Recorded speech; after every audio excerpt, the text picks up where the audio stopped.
Hola, buen día. Mi nombre es Leticia Vázquez Hernández.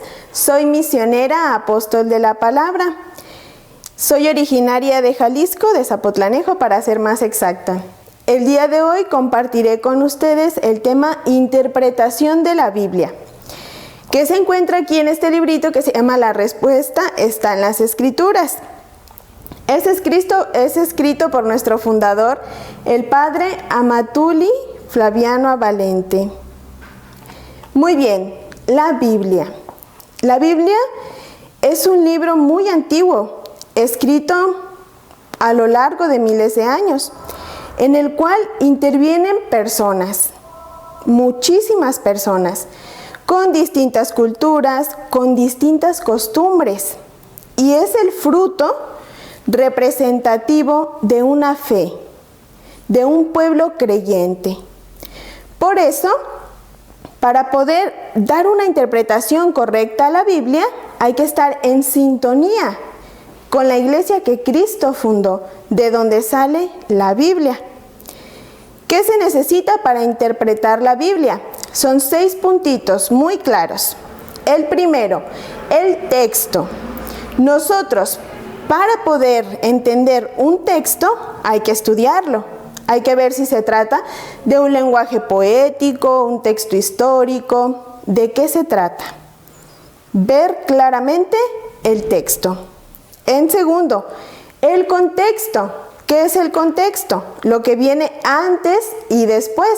No podemos tomar un texto aislado. Por ejemplo, Mateo capítulo 23, versículo 9. Aquí Jesús nos dice: no llamen Padre a nadie en la tierra, porque ustedes tienen un solo Padre, el que está en el cielo. Nuestros hermanos no católicos toman este texto bíblico aislado y le dan la interpretación que ellos quieren. Por lo tanto, si nosotros lo tomamos de esta manera, ¿qué nos está queriendo decir?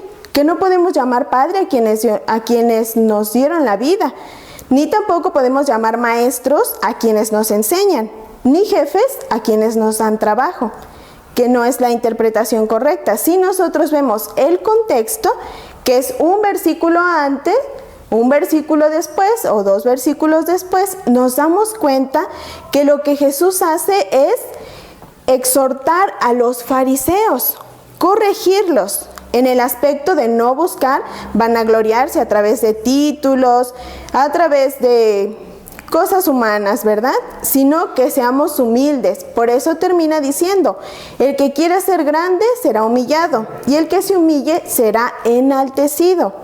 Por eso es importante el contexto. En tercer lugar, los textos paralelos. ¿Qué quiere decir esto? Para ver una enseñanza en la Biblia no basta un solo texto. Tenemos que ver qué dice toda la Biblia al respecto de este tema. Por ejemplo, el bautismo. Si vemos Marcos capítulo 16, versículo 16, nos dice: el que crea y se bautice se salvará, el que no crea se condenará. Si nos quedamos nada más con este texto, entonces nuestros hermanos no católicos tendrían razón, ¿verdad? Al decir que el bautismo de los niños no vale. ¿Por qué? Porque ahí nos está diciendo primero creer y después bautizarse. Pero en cambio, si vemos otros textos como Mateo capítulo 28, versículo 19, ahí nos dice: háganse bautizar en el nombre del Padre, del Hijo y del Espíritu Santo, y enséñenles. Ahí nos está diciendo primero el bautismo y después enseñar. La palabra de Dios no se contradice, hay una explicación. Marcos se está refiriendo a las primeras comunidades cristianas, en cambio Mateo a comunidades ya formadas. Y en Hechos 16, 31 al 33 nos habla del carcelero, al que los apóstoles le dicen: ten fe en el Señor Jesús y te salvarás tú y toda tu familia. Y él se hace bautizar con toda su familia. Ahí vemos que el bautismo de los niños es válido por la fe de los padres. Entonces, la verdadera enseñanza en la Biblia sobre el bautismo es que es necesario para morir al pecado y resucitar a la gracia. no que sea de adultos o de niños. Por eso es importante los textos paralelos.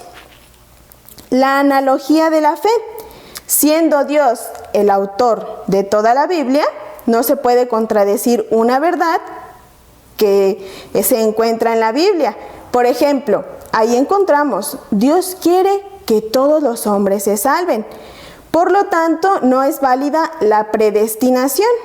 ¿Qué quiere decir esto? Decir que Dios ya tiene seleccionadas a las personas que se van a salvar y a las personas que se van a condenar. Por lo tanto, los textos bíblicos que hablan de Judas no quieren decir que Dios ya lo había elegido para traicionar a Jesús. Jesús siempre tuvo la esperanza de que Judas se arrepintiera, de que no lo hiciera. Por eso lo mantuvo a su lado todo el tiempo. Entonces, esto no es válido, no se refiere a esto. La tradición viva en la iglesia es el quinto punto y muy importante, porque recordemos, ¿qué fue primero, la Biblia o la tradición? Primero fue la tradición. No es que Jesús tomó una Biblia y les dijo a sus apóstoles, tengan, vayan y prediquen el Evangelio. No fue así. Jesús los enseñó a través de sus palabras, de sus hechos. Y todo el Evangelio al inicio era transmitido verbalmente, por tradición. Hasta después, la Iglesia Católica reúne todos los libros que conforman la Biblia. Entonces, muy importante, la tradición de nuestra iglesia, la iglesia que Cristo fundó. Y por último, el magisterio de la iglesia, que está conformado por el Papa y los obispos. Esto es un tema muy importante, lo encontramos también en el documento Dei Verbum número 10.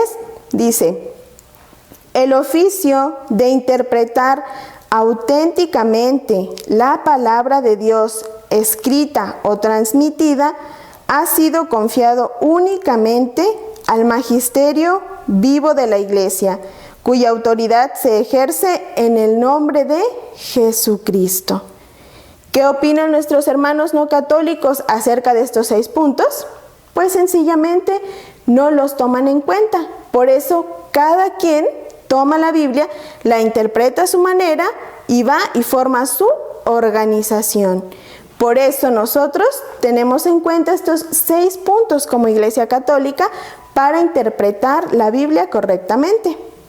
Pues muchas gracias. Más temas como estos los pueden encontrar visitando santuariodeguadalupe.tv.